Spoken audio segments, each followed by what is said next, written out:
तो आज पढ़ेंगे फाइनेंशियल पावर।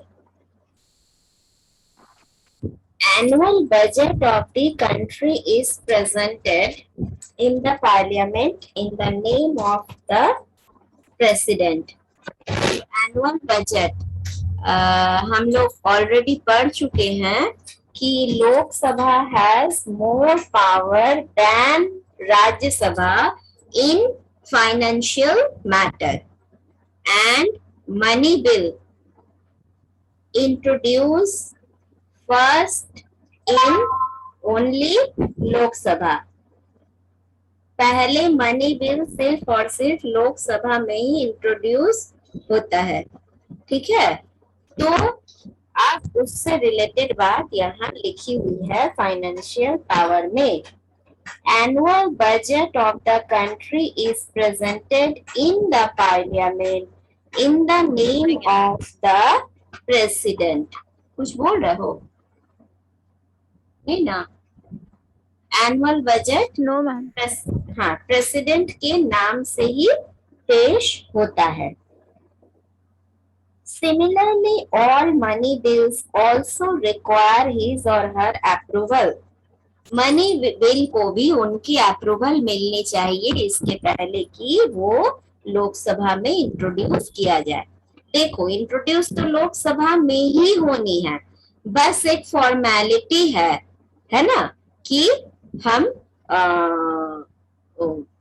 उनकी इजाजत के बगैर उनको पहले इन्फॉर्म किया जाता है कि इस स्टेट को बजट पेश होने वाला है, और वो हाँ करते हैं और फिर ये काम होता है। तो ये एक क्या कह सकते हो तुम, क्या है बोलो? फॉर्मेलिटी। अच्छा, शी और he has the power to appoint member of finance commission. अच्छा, एक हम लोग पढ़े थे ना, किस चीज में तो पढ़े थे, एक ही चीज किस, जैसे कि फॉरेस्ट नेचुरल रिसोर्स भी है, बायोटिक भी है और रिन्यूएबल भी है। उसी तरह से एक पावर कई टाइटल के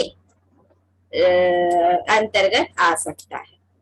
जैसे हमने पढ़ा एग्जीक्यूटिव पावर में क्या वर्ड याद रखना था, क्या वर्ड याद रखना था?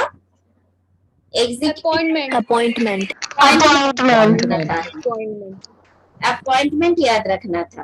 तो प्रेसिडेंट सारे सबके अपॉइंट करते हैं। तो उसमें हम लोगों ने पढ़ा था, क्या पढ़ा था कि मेंबर ऑफ फाइनेंस कमीशन को वो अपॉइंट करते हैं। तो वही बात देखो फाइनेंशियल पावर में भी हम लोग दोबारा से रिपीट करेंगे। क्या रिपीट करेंगे? कि he has the power to appoint the member of finance commission, ठीक है। तो एक ही चीज को दो जगह तुम लिखोगे। उनका ये एग्जीक्यूटिव पावर भी है, उनका ये फाइनेंशियल पावर भी है। अब देखो, in case of certain extraordinary situations arise, president can sanction money to the government out of the contingency fund to meet the situation. बाढ़ आया, भूकंप आया, सुनामी आया, किसी भी तरह का यही पैंडेमिक का सिचुएशन है, कुछ भी है, तो क्या करना है? मान लो कि गवर्नमेंट से लोग हेल्प मांग रहे हैं, स्टेट गवर्नमेंट हेल्प मांग रही है, तो प्रेसिडेंट को ये राइट है कि उस सिचुएशन से लड़ने के लिए वो कॉन्टिजेंसी फंड से, मतलब इमरजेंसी फंड से वो पैसा लोन नहीं, मैं तो पैसा सैंक्शन करे उन लोगों की मदद के लिए। तो ये उनका फाइनेंशियल पावर है। एक हो गया बजट अप्रूवल के पहले, बजट को इंट्रोड्यूस करने के पहले लोकसभा को प्रायर अप्रूवल देते हैं। दूसरा हो गया कि फाइनेंस कमीशन के मेंबर को अपॉइंट करते हैं। और थर्ड हो गया कि वो मनी सैंक्शन करते हैं कॉन्टिजेंसी फंड से, किस समय? इमरजेंसी पीरियड में। इमरजेंसी। हाँ, अब है जुडिशियल पावर। उनको जस्टिस, जुडिशियल पावर मतलब all the judges of Supreme Court and High Court, including their Chief Justice, are appointed by the President. देखो ये भी उनका एग्जीक्यूटिव पावर था कि वो सुप्रीम कोर्ट के चीफ जस्टिस को और हाई कोर्ट के चीफ जस्टिस को क्या करते हैं, अपॉइंट करते हैं, है ना। ये देखो इनका इनका जुडिशियल पावर भी है। अब हमारे मन में आ रहा है कि एक वर्कशीट हम इस चैप्टर को बेस करके बनाएं और ब्लैंक दे दे। तुम लोग एक ही पावर दो टाइटल के अंतर्गत लिखो। बहुत तरह से एक सेट तैयार कर दिया जाए जिसको कि आप लोग फिल करो ताकि बिल्कुल क्लियर हो जाए। करूंगी ये हाँ, पहले पढ़ा लूं, क्वेश्चन आंसर करवा लूं, फिर संडे टेस्ट की तैयारी करवा दूं पोर्शन बताकर। पोर्शन आज डिसाइड कर लेंगे।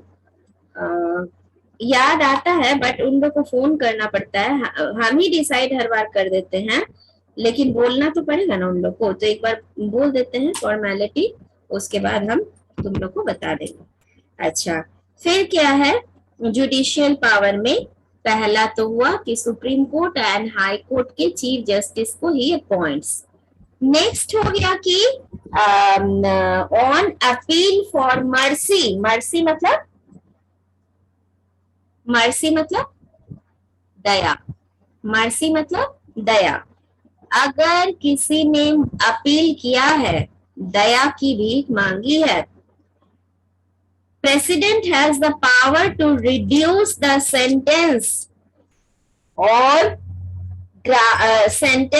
ग्रांट पार्डन और एमनेस्टी।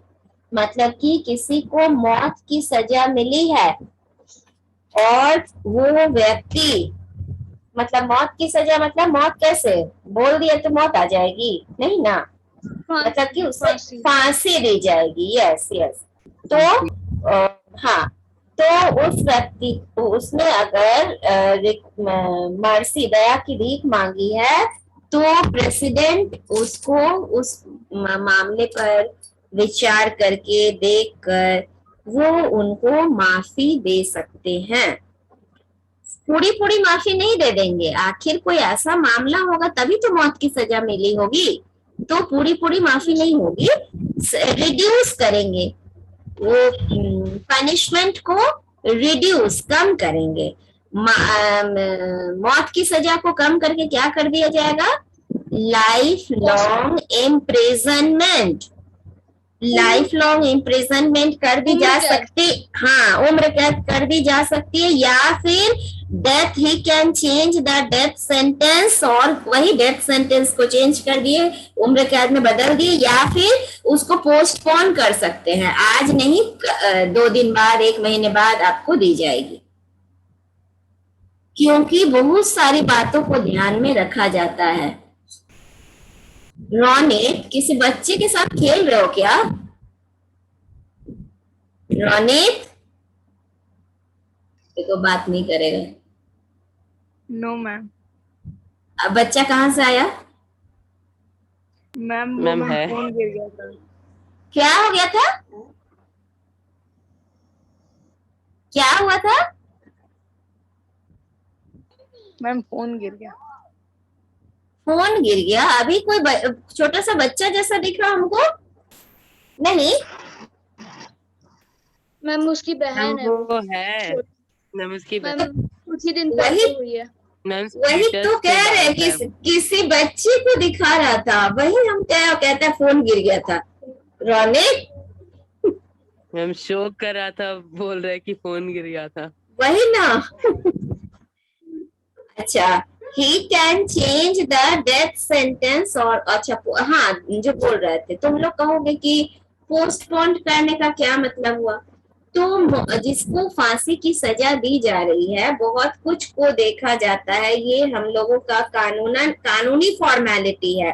वो दिमागी तौर पर सही है कि नहीं, उसकी तबीयत तो सही खराब नहीं है, फिर मेंटल वही सब, और अगर उसने या मैंने किया प्रे किया कि अभी डर रहा है, अभी नहीं देना है, तो फिर उसको पोस्टपोन किया जाता है।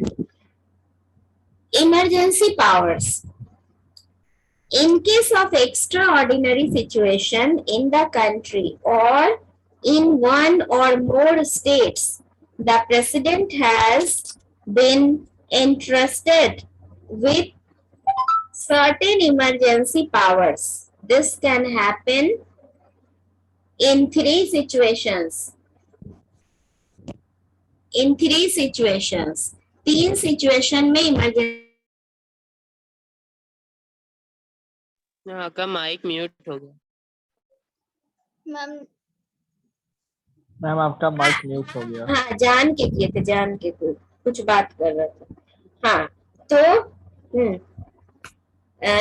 थ्री कंडीशन में ऐसा किया जा सकता है। एक है नेशनल इमरजेंसी।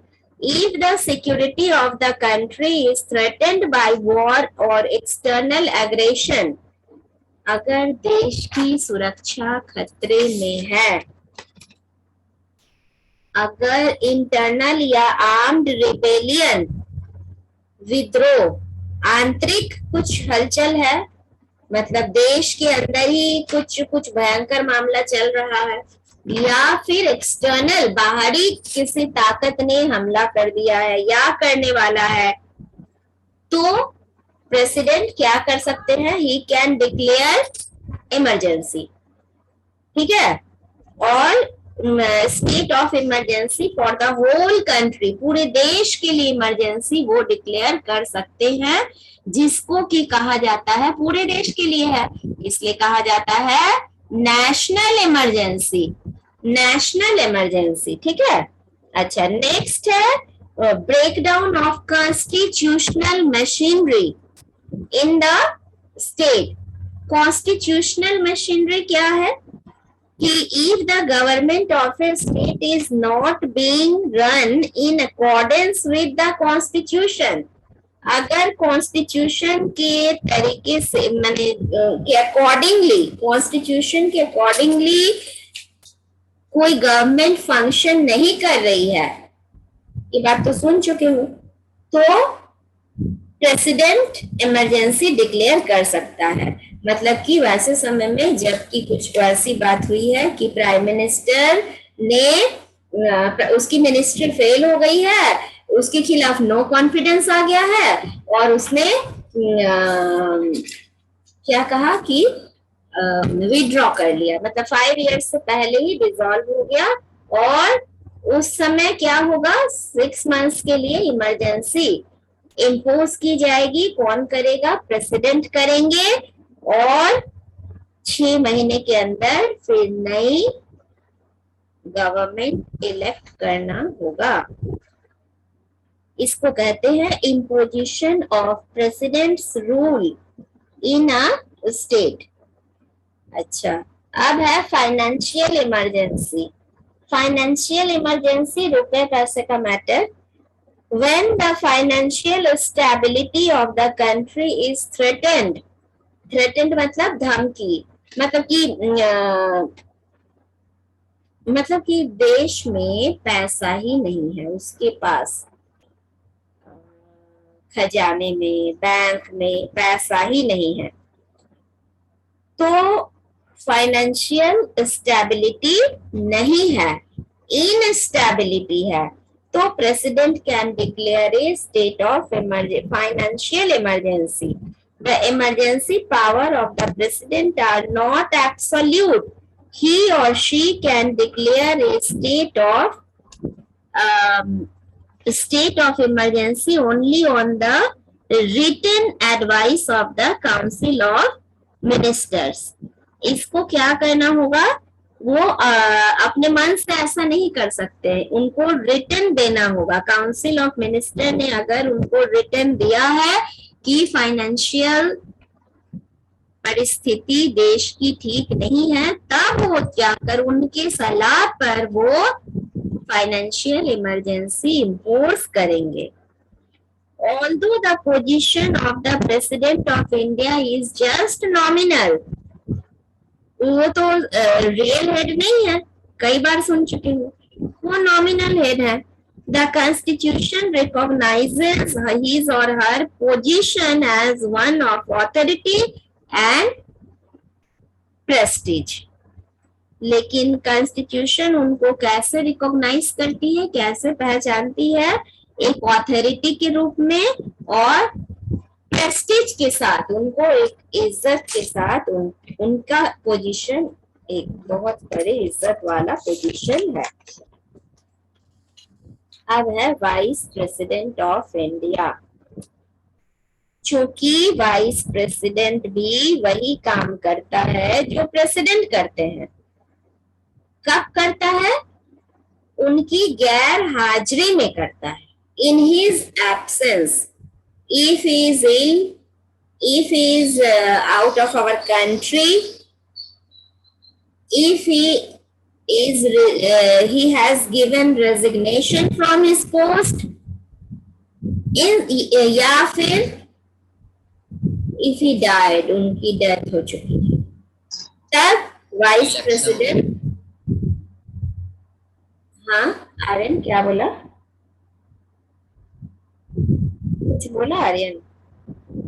तो वाइस प्रेसिडेंट उनके काम को संभालेगा, तो काम सिमिलर ही होगा, है ना? तो वाइस प्रेसिडेंट ऑफ इंडिया, जिनको कि क्या कहा जाता है? उपराष्ट्रपति भी कहा जाता है, is elected for a period of 5 years।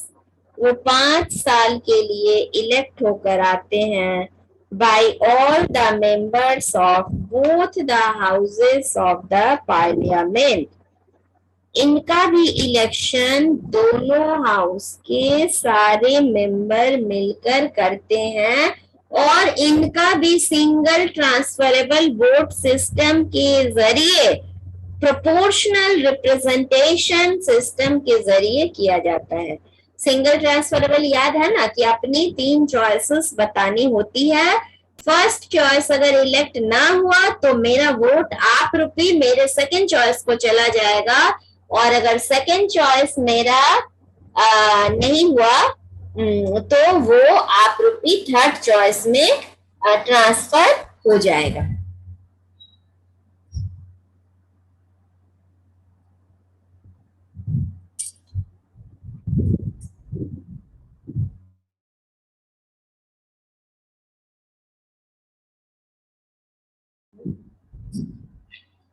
तो ये है फाइनेंशियल। तो अगर इमरजेंसी पावर उनके लिखने के लिए दिया जाए तो तुम लोग 1 पॉइंट लिखकर मत छोड़ देना, तीनों लिखना जरूरी होगा, ठीक है? मतलब कि कोई बच्चा सिर्फ एक पे ही जोड़ देता है, नेशनल लिख के छोड़ दिया या ब्रेकडाउन लिख के छोड़ दिया, तीनों को लिखना जरूरी है, क्योंकि 3 मार्क्स में अगर ये पूछा जाएगा तो इसके इमरजेंसी पावर में ही तुम तीनों, national, emergency, breakdown of constitutional machinery in a state and financial emergency, तीनों को तुम ही लिखना होगा। अब है इमरजेंसी, जा ये गलत कहाँ से कहाँ चले गए, इमरजेंसी पावर गलती से बोल रहे हैं। वाइस प्रेसिडेंट जो है वो सिंगल ट्रांसफरेबल, जो बोल रही थी कि वही चॉइसेस बताने होंगे, और vice president is the ex officio chairman of Rajya Sabha. वो ये भी जानते हो कि वो राज्यसभा के एक्स ऑफिशियो चेयरमैन होते हैं। ही और she performs the same function in Rajya Sabha as the speaker of Lok Sabha does.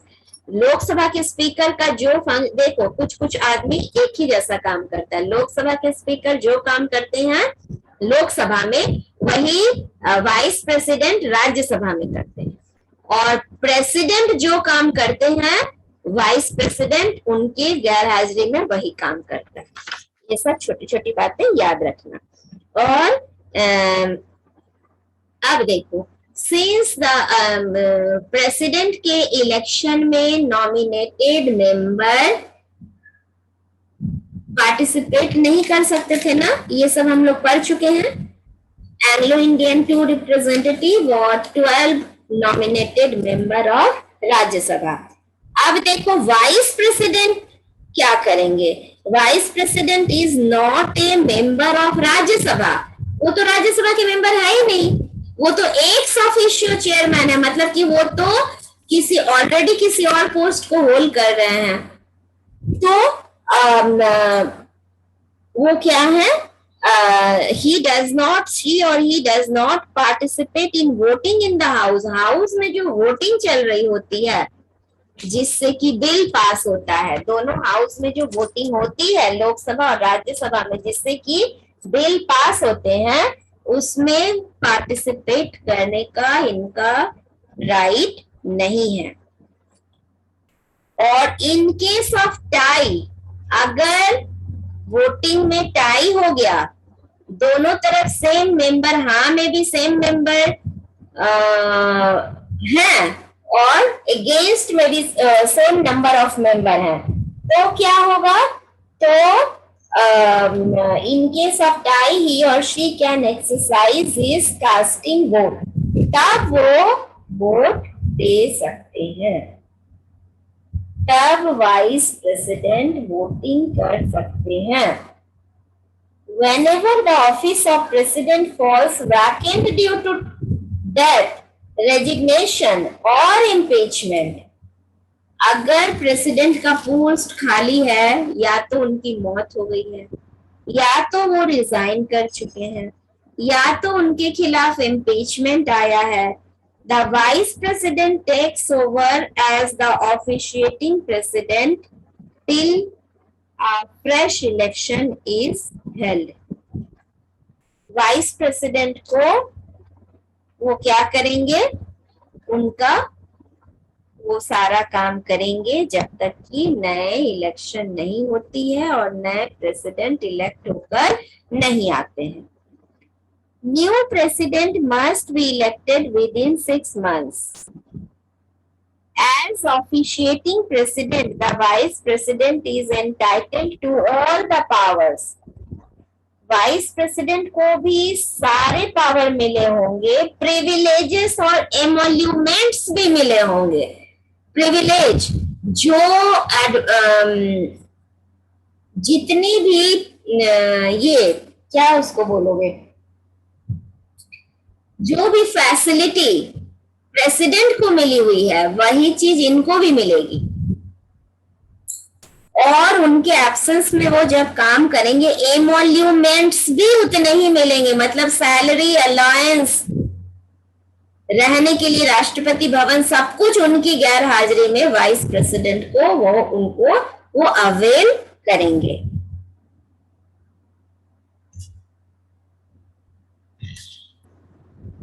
ये हो गया वाइस प्रेसिडेंट का और प्रेसिडेंट का कैसे इलेक्शन होता है और प्रेसिडेंट के क्या क्या फंक्शन हैं। अब बताइए आगे पढ़ाऊं कि नहीं पढ़ाऊं?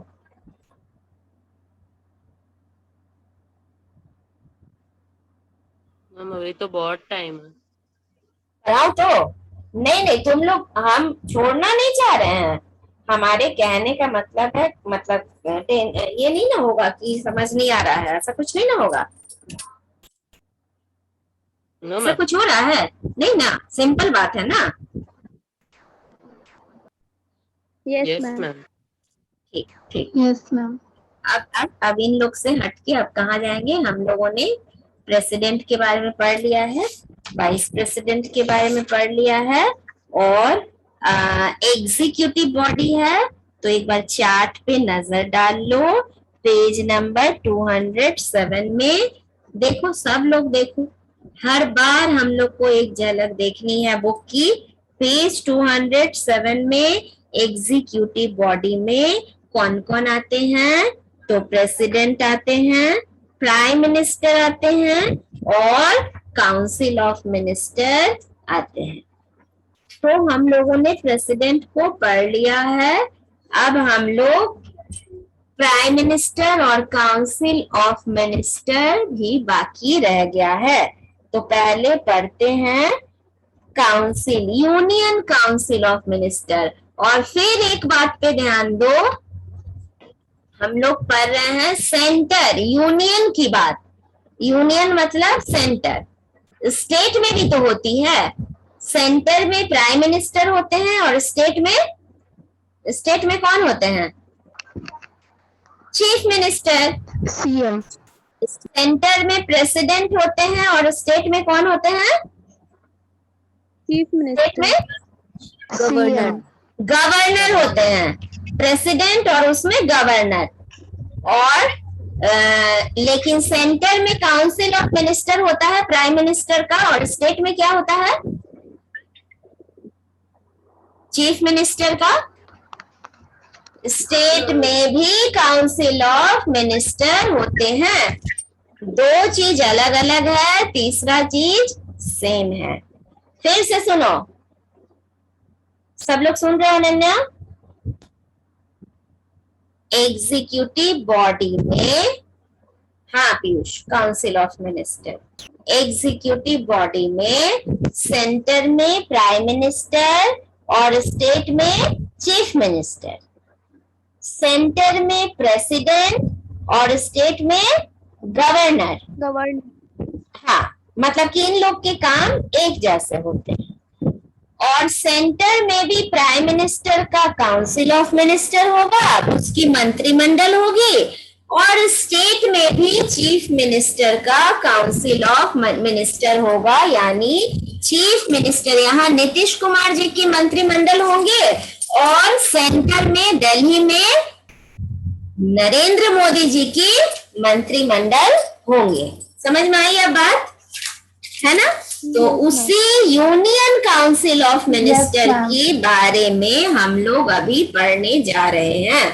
फिर कह रही हूँ, अभी हम लोग सेंटर की बात पढ़ रहे हैं, नेशनल लेवल पर पढ़ रहे हैं। स्टेट लेवल की पढ़ाई हम लोग क्लास 7th में पढ़ चुके हैं। तो यूनियन काउंसिल ऑफ मिनिस्टर के बारे में पढ़ रहे हैं। According to the constitution of India, there shall be a council of ministers headed by the prime minister. Council constitution के तहत एक क्या होती है? काउंसिल ऑफ मिनिस्टर होती है, जिनके हेड होते हैं prime minister. It will aid मतलब हेल्प। एड लिखो, पेंसिल से लिखो, एड मतलब help, and advise the president. ये हेल्प भी करती है और प्रेसिडेंट को एडवाइस भी देती है। The Council of Ministers is responsible to the popularly elected lower house of the Parliament. Council of Ministers जिम्मेदार हैं पार्लियामेंट के lower house, that is Lok Sabha, उन लोगों को इलेक्ट करने के लिए। The Council of Ministers comprises of Prime Minister, Cabinet Minister and Minister of State. देख लो यहाँ पे पेज 224 में डू यू नो में कुछ दिया हुआ है। अभी तुरंत जो मैंने कहा कि काउंसिल ऑफ मिनिस्टर में क्या क्या होते हैं, जल्दी से अंडरलाइन करो। काउंसिल ऑफ मिनिस्टर्स, पहले डू यू नो में नहीं अंडरलाइन करना, पहले फर्स्ट पैरा में जिस लाइन को मैंने पढ़ा उस लाइन को अंडरलाइन करना है। Council of ministers comprises of, मतलब काउंसिल ऑफ मिनिस्टर में कौन कौन होते हैं? हम तो बोल रहे हैं कि प्रधानमंत्री की एक काउंसिल ऑफ मिनिस्टर है, चीफ मिनिस्टर के एक काउंसिल ऑफ मिनिस्टर है, मगर उसमें होता कौन है? उसमें प्राइम मिनिस्टर होते हैं, कैबिनेट मिनिस्टर होते हैं और मिनिस्टर ऑफ स्टेट होते हैं। प्राइम मिनिस्टर को तो पहचान गए नरेंद्र मोदी जी। अब कैबिनेट मिनिस्टर और काउंसिल ऑफ मिनिस्टर क्या है, तो चलते हैं डू यू नो की सैर करने। डू यू नो में ये बात अच्छे से लिखी हुई है, टिक कीजिए, ये वाला डू यू नो पढ़िएगा मीनिंग समझने के लिए। ये वाला डू यू नो आपके बुक का ही बात लिखा हुआ है, मीनिंग को अच्छे से दिया हुआ है, इसको पढ़ने से आपकी ही भलाई है, इसको आप पढ़िएगा। हर जगह नहीं बोलते हम पढ़ने के लिए, बार बार कह रहे हैं, जहां पढ़ना है वही मैं कहती हूँ कि डू यू नो ये वाला पढ़ लेना। चलिए, तो यहाँ पे हम लोग किससे जान पहचान करेंगे? कैबिनेट मिनिस्टर और काउंसिल ऑफ मिनिस्टर। दोनों सेम बॉडी नहीं है, पहले ही लाइन में लिखा हुआ है cabinet and council of ministers are not same bodies. दोनों ही मिनिस्टर हैं, दोनों ही प्रधानमंत्री के मंत्रिमंडल में हैं, बट दोनों सेम नहीं है। ये कैसी बात है, कैसी बात है? तो council comprises of cabinet minister, minister of state and deputy minister. Council of minister में 3 प्रजाति के मिनिस्टर हैं, 3 प्रजाति। प्रजाति वर्ड आपको याद रखने के लिए मैंने यूज किया है, वैसे मिनिस्टर्स की कोई प्रजाति नहीं होती है ना? बस आपको हंसी हंसी में पढ़ाने के लिए हमने ये वर्ड यूज किया है। तो काउंसिल ऑफ मिनिस्टर में एक हो जाएगा कैबिनेट मिनिस्टर्स, एस लगा हुआ है ढेर सारे। दूसरे हो जाएंगे मिनिस्टर्स ऑफ स्टेट, और तीसरे हो जाएंगे डेप्यूटी मिनिस्टर। जबकि कैबिनेट मिनिस्टर जो हैं, cabinet consist of ministers those who are influential an important member of the party and parties in power। जो पार्टी पावर में है, अभी बीजेपी का गवर्नमेंट है, बीजेपी की सरकार पावर में है, उसमें बीजेपी की पार्टी में जो बहुत ही इंपॉर्टेंट मेंबर हैं, इन्फ्लुएंशियल प्रभावकारी मेंबर हैं, वे लोग कौन हो जाएंगे? Cabinet minister. कौन कौन है? क्या आपको कुछ अंदाजा है कौन कौन व्यक्ति बहुत ही इन्फ्लुएंशियल है? कोई न्यूज सुनता है?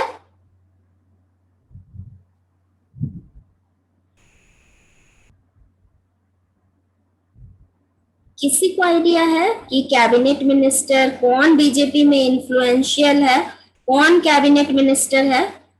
अच्छा, कोई बात नहीं, अभी छोटे हो, नहीं पता है, इतनी ज्यादा जानकारी नहीं है।